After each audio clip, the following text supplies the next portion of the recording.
বিশ্বকবি রবীন্দ্রনাথ ঠাকুরের ১৬৫তম জন্মদিনে খুলনা ফুলতলা উপজেলার দক্ষিণ দিঘি রবীন্দ্র কমপ্লেক্সে প্রতি বছরের এবারও জমকালো অনুষ্ঠানের মাধ্যমে রবীন্দ্র জয়ন্তী উদযাপিত হয়।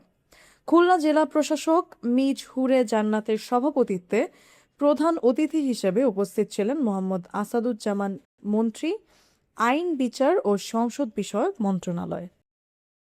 এই সময় থাকলে হয়তো মৃণালিনী দেবীর সাথে ওরফে ছুটির সাথে রবীন্দ্রনাথের বিয়ে হতো না। কারণ রবীন্দ্রনাথ যখন বিয়ে করেছিলেন ছুটিকে কিংবা মৃণালিনী দেবীকে, তখন তার বয়স ছিল মাত্র 9 বছর। 9 বছরের কিশোরীকে, কিশোরীও বলা যায় না, 9 বছরের শিশুকে রবীন্দ্রনাথ যখন বিয়ে করেছিলেন, তখন একদিকে যেমন পরিবারের আভিজাত্যে বাধার সম্মুখীন ছিল এই বিয়েটা, তখন একদিকে যেমন হিন্দু ব্রাহ্মণদের কিংবা তৎকালীন সমাজ ব্যবস্থার আভিজাত্য এবং কৌলিন্যের বিষয়গুলো একদিকে প্রচন্ড ভাবে এই বিয়েতে একটা বাধা হয়ে দাঁড়িয়েছিল।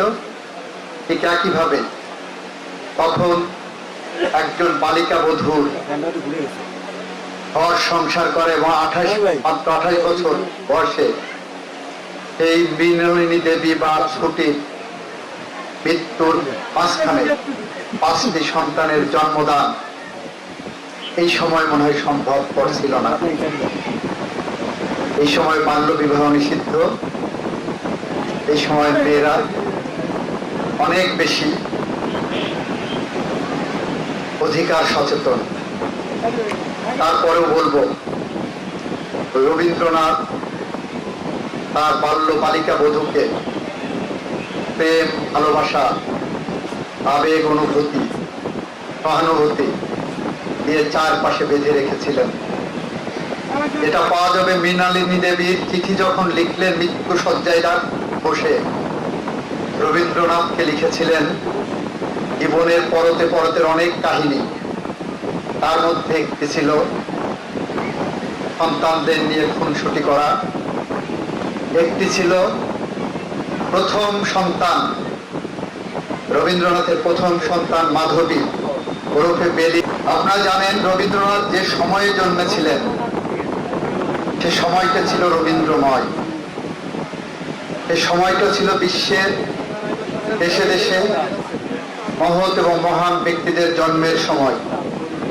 আমরা ফিলিপাইনের জাতীয় বীর ওসেরিয়ালের নাম শুনেছি। রবীন্দ্রনাথের সমসাময়িক সময়ে জন্ম নিয়েছিলেন। তিনি ফিলিপাইনের মানুষকে স্বাধীনতা এনে দিয়েছিলেন। রবীন্দ্রনাথের সময় জন্ম নিয়েছিলেন মেরি কুরি এবং আইনস্টাইনের মতো নোবেল বিজয়ী বিজ্ঞানীদের। জান্নাত মিম, FBN নিউজ ডেস্ক।